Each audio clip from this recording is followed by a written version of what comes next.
Hello everyone and welcome back to episode 16 of Terraria 1.4 Journey Mode playthrough. As you can see, we're back at the Skeletron Arena. I would like to take revenge on Skeletron for absolutely destroying us in the previous episode. Since the last episode, I've been actually doing quite a bit of fishing, just because I wanted to get some accessories. Blood Moon is rising, great, that's what you want when you're about to go and fight Skeletron. But anyway, as I was saying, I would like to... I've been doing a lot of fishing, and I happened to fish up a frog's leg, which I could actually combine with the climbing gear. So that can be the frog webbing, which has given us the ability to climb walls, and also increases jump speed and allows auto jump, and increases fall resistance. And I also went ahead and found a few more Sky Islands, because I found another gravitation potion, so I have a blue horseshoe balloon now, which I combined with the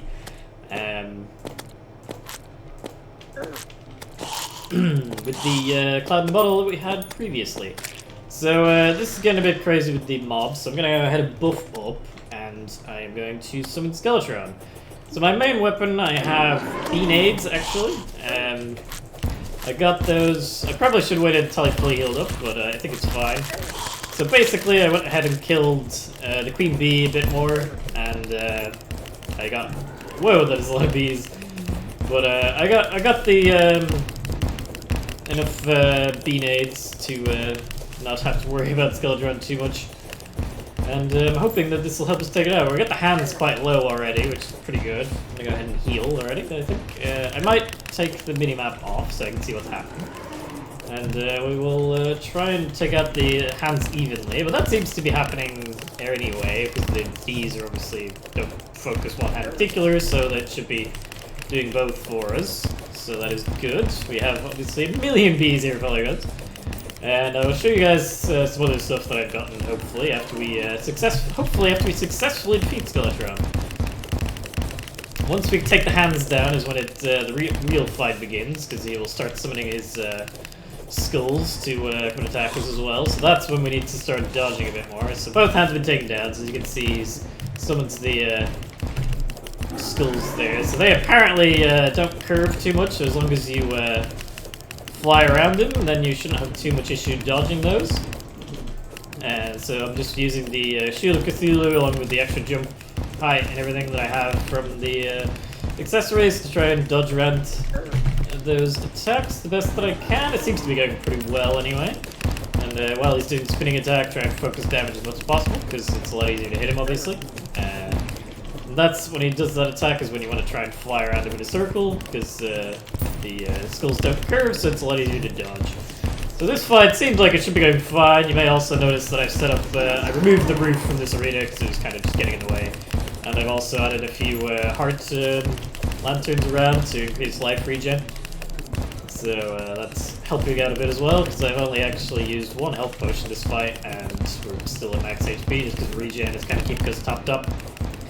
You may think that using this many Beanades is probably a bit of a cheese, but honestly I could just craft as many as I wanted to, just farming out the queen bee manually, so I don't see any issue in doing this. We'll probably switch over to the musket actually, just to have a bit of a variety here. I crafted some meteor shots. I think I had those for a few episodes now, but once he's charging at us, we should be able to finish him off, and there we go! We've taken down Master Mode Skeletrons. We've actually got the Possessed Skull, which summons a small Skeletron, which seems to be exclusive to Master Mode. Well, we have the Blood Moon here going on. Since this is the first time that the Blood Moon has spawned, I'm going to go ahead and head over to the Ocean Biome, because there are some extra new enemies that can spawn in the Blood Moon when fishing. So I would like to see if we can get some of those. So I'm going to go ahead and just grab some bait. I have some master bait. I did obviously some angler quests to get some stuff. Because there's an item that I specifically wanted to get that'll help later on with getting to hell. So I'm just going to do a bit of fishing here. If I don't get the Blood Moon mobs straight away, I'm just going to head into the dungeon to keep this episode a bit exciting. But I would like to see what the new mobs are. There's obviously the Nautilus mini-boss in hard mode, which we don't have yet. But there's some pre-hard mode boss enemies as well. See, there we go. There's the zombie. Whoa, that does a lot of damage. The zombie merman there, which I would like to. I might actually kill our NPCs. The golfer was slain. Huh, that is quite unfortunate. Yeah, it deals a lot of damage and has a lot of HP for a pre-hard mode enemy. So try to take this guy down as quickly as we can, and see if we get any drops.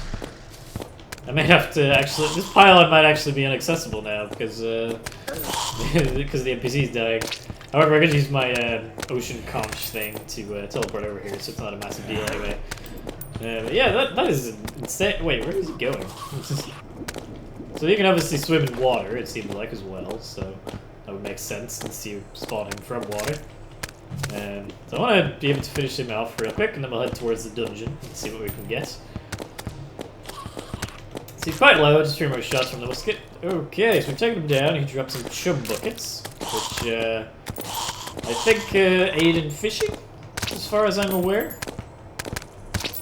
Let's see, so chum buckets. Toss into water up to 3 times to increase fishing power. Yeah, so that's what that does. I'm gonna go ahead and just head into the dungeon now to keep things exciting. We actually have still the items here from the boss battle. Once I get back to the dungeon with a bit of light, I will open that and see what we got. I do still need to farm out some lenses, because we'll need that for archery potions and summoning the twins once we get into hard mode. And yeah, so we've now defeated all pre-hard mode bosses except for the Wall of Flesh. So this summons a small Skeletron, so I believe that is a pet. That is honestly amazing. I love that pet. I think it looks great. And honestly, I wasn't a massive fan of the Hornet pet that we had, so this is a nice thing to get. I have actually gotten a few more pets from fishing as well, which I will show you guys at the point. So we have the expert mode bone glove, which throws bones. Obviously can't use that because we don't have any bones. And then we have the book of skulls, which summons these. So nothing too exciting. I might actually just I think we have enough inventory space to be able to venture into the dungeon, to be honest, and I can put the relic down and stuff after the fact once we get in. So I'm gonna just head straight on in here after defeating this eye, and we'll see if we can get some good dungeon items. I don't think I need this on, so I'm going to put my master gel back on. That has angry and this has guarding, so both are kind of somewhat useful. I'm going to put my jester's arrows back on because that kind of lights things up a bit. It's a lot nicer. So obviously the main things that we're looking for here would be the cobalt shield. It would be a very important one. And I would also like to... I do want to get the... Oh. Okay, so it seems like... Oh. Okay, so there's a fake floor. Whoop, that is cool. And there's apparently traps in the dungeon. Were there traps in the dungeon before? I don't recall there being. But yeah, anyway. Oh, God. So there was 2 pressure plates there, apparently. But I'm going to continue down through this fake flooring. Do I have to mine it out, or... Seems like I might have to mine a few bits out. So yeah, that's new in Terraria 1.4, obviously. There's some fake flooring out and about. I might just be able to shoot it, actually, which might be easier. If I shoot... No, if I shoot it, it stays, so I might need to mine some stuff out. So that might lead to some secret areas. There's actually a glowing mushroom biome on here, which is quite handy if we ever need one for anything. Our damage output isn't over the moon, so killing the enemies in here might be somewhat of an issue. But once we collect enough bones, we can actually craft that void bag that I've showcased, that I've seen in the crafting menu in a previous episode, which seems to pick up items automatically for us if we have a full inventory, and deposits it just into like an external store. What is this? That is glowing green, and that looks absolutely amazing. What is that, though? I don't know what that is. Oh, the mechanic is down there, so I'll just kill this angry bones here, and we can go rescue the mechanic. So I'm not sure if the mechanic will provide anything too useful for us, but you never know. We might want to set up some traps later on if any boss gets particularly difficult, or just for mob spawning in general. So we got a tally count too, so that's new. I haven't got one of these. So there's a mechanic. Doesn't look like she does anything too new, just off the top of my head. Oh, okay. But yeah, as you can see, I also have quite a few more accessories that display information. I've collected most of those through fishing and or just general spelunking while trying to do other stuff. But no, that you can see all that I have on the right-hand side here, basically. Okay, so this obviously opens up down here. So it seems like we might have to dig our way through the dungeon a bit. Which, I think it's a cool concept, but I'm not too much of a fan of it, personally, just because I think it kind of slows your movement down a bit. It's, just gets a bit in the way, I don't know, but that's just my personal opinion. There is a pressure plate there, so I will... or a trap, so we'll go ahead and disarm that real quick before we die. Obviously haven't gotten any keys yet. This does seem to go down with a fake floor, so I'm gonna go ahead and see if there's anything exciting in here. The fact that obviously the dungeon isn't fully lit up and that you have to dig through these places at the same time makes it somewhat awkward, because I have to keep getting my torch out, I'm mining a bit, it doesn't destroy the whole wall at once, so this keeps being blocks left over. But then it seems to do things like that and just opens up a whole thing all at once, so... I need to remember to break pots in here as well, actually, because I have a chance of dropping the keys. In terms of Master Mode pets, because I found out that all the Master Mode bosses have a chance of dropping their pet, like SKELETRON here. I think the SKELETRON pet's pretty cool, I'm quite happy to get that one. Hopefully we'll get some more throughout the playthrough as well. So the Clue of the Year has arrived, and we obviously also rescued the mechanic, so that's 2 new NPCs for our house. I don't know if the mobs have any drops that we particularly need. Obviously they drop the bones that we need to collect, but other than that, I don't think they have any unique drops that we need. Obviously we got the tally counter already, which is quite nice to have, but in terms of most informational accessories, the tally counter isn't exactly one that most people really care about too much, but it's obviously just one to combine with later on, so... Yeah, so it is kind of fun, because you can fall on the floor and kind of just fall through it. So I can see, it's a nice mechanic. It's obviously showcasing all the stuff that they can do with their game. But yeah, so you may be wondering why is the main reason I went and did a load of fishing. It wasn't actually to get the frog's legs, I completely forgot that they existed, I just happened to get one while I was fishing. But the main reason was because I found out there is a key. But like this magic conch here, there is basically a lava conch which teleports you straight down to hell, so that kind of prevents the need for elevator. So I thought that's kind of cool and would speed things up a lot for getting to hell in the future. So that I wanted to go ahead and get one of those. But to do that, you needed to fish in the lava in hell. So I had to go ahead and do some stuff for that, because you need to get specific... First of all, you needed to get a lava-proof bug net to craft some, to be able to catch some specific bait while you're in hell, and then you need to use that bait to fish in the lava. So basically I went and did a load of angler quests to get some accessories to make fishing quicker and grind up some crate potions and stuff. And yeah, so the first thing we got is the Godly Valor. That's a pretty good modifier on that. I'm not too fussed. But the Shadow Key may come in handy, so that's quite nice to have. I didn't actually check the key to see how many we might need to be able to duplicate those. Because I might actually duplicate the golden keys, because obviously we can get them just by grinding out, but it just speeds up going through the dungeon a bit. Because, I mean, obviously you guys have seen people grinding out golden keys time and time again in previous Terraria versions, so I think to keep things fresh and getting through the new content, probably might do that just to speed things up a bit. Once I get the next key, a bit too eager to see what the first item we got was with that one. Okay, so we have a bewitching table here, so I'd like to take that for our house. Because I may end up using other attack styles than what we have currently at some point. I know it's been kind of very range focused at the moment, but that's just because it happened to be like the best weapons that I had at the time, so I will obviously use any other class if I think I have good items. I do want to try and grind out the Terra Prisma from the Empress of Light. That would probably be quite a challenge and probably come quite a lot later in the series, if so. But that's definitely something I want to do, because that item looks amazing. And I love a good challenge. I played quite a lot of Binding of Isaac back in the day, so I'm hoping that all that bullet hell-ish-esque experience will come in handy. Oh, okay, yeah. Kind of got overwhelmed a bit there, but yeah. So once we get back to base, I'll kind of show you guys a bit more what I've gathered from fishing. But yeah, the next goals for this series are obviously explore the dungeon and get all the accessories that we need. And then I will also go ahead and set up an arena for the Wall of Flesh is the next thing that we want to do. So I'm going to go ahead and duplicate this like I have with all the other relics. And grab that there.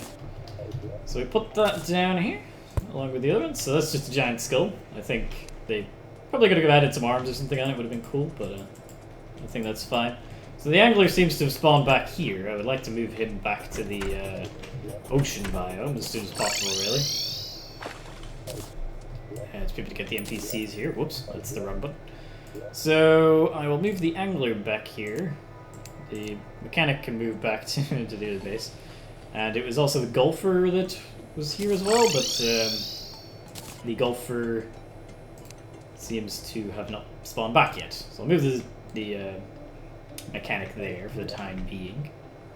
I don't actually know if I have enough housing, because this seems to be full, and I think the golfer needs to spawn in, and it seems like yeah, the house is full, and this house is full, and that one is full, so I might need to make some more housing. But basically, sorry, I know I'm rambling on a bit here. There's just a lot of different stuff at once that I'm kind of getting onto.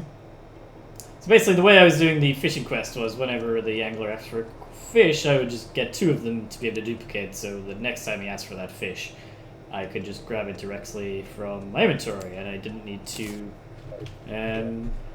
fish it up, basically. But one thing I do want to do, because I've talked about this in previous episodes, is craft the void bag. So I know I need bones for that. So let me grab... I needed jungle spores, I needed bones, and I can't remember what else I needed, so I'll have to go and talk to the guide.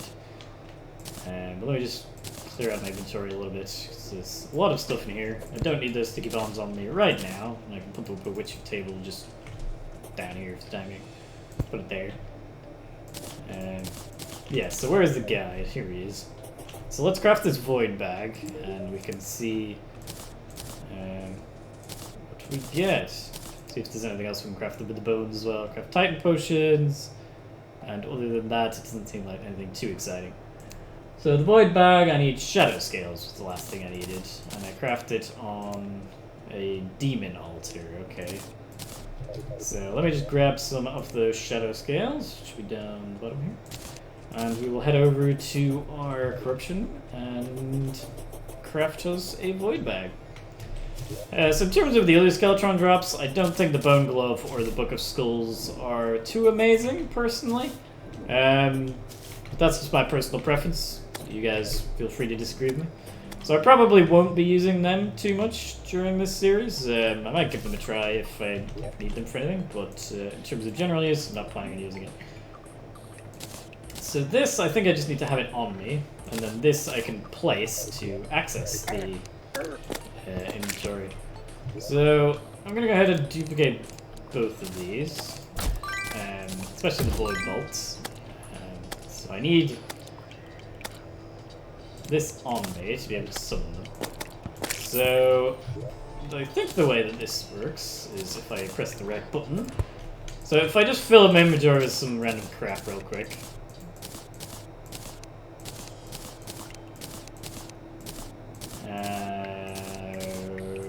Okay, so my inventory is now full, but then if I was to say drop this, and I have the void bag on me, if I walk over it, it picks it up, and it has a fancy little icon, and then if I use the actual...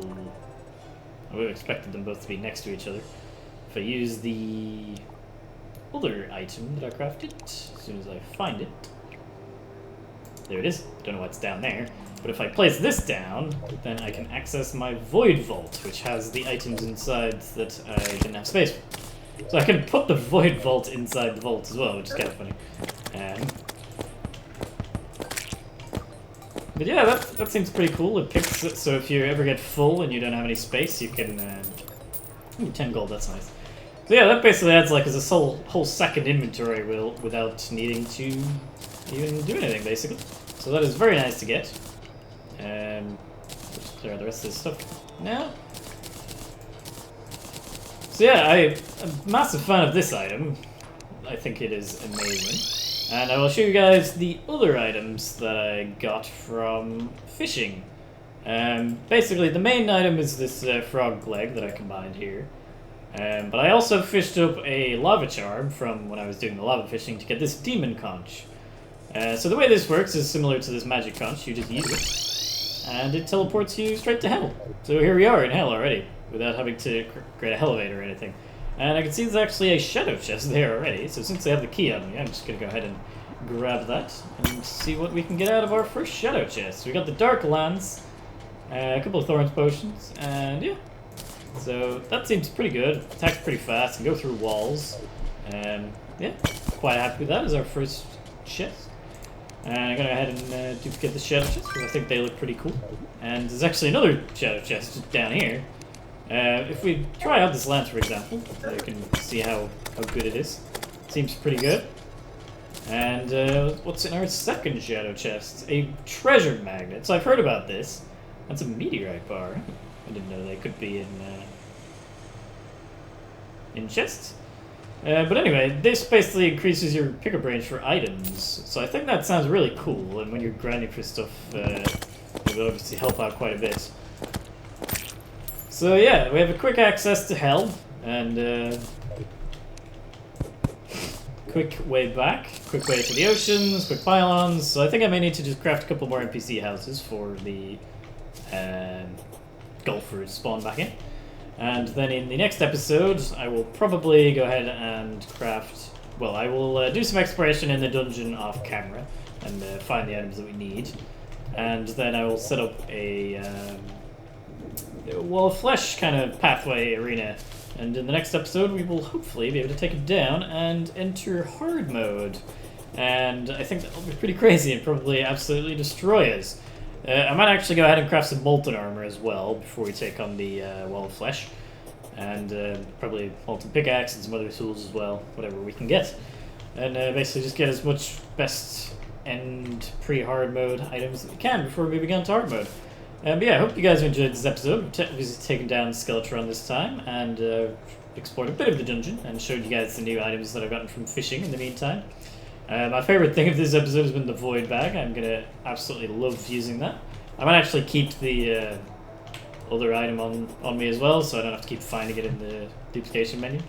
But yeah, if you guys have enjoyed this episode, feel free to leave a like, comment, and subscribe if you want to see more, and I will see you guys in the next episode, which may potentially be the last pre-hard mode episode.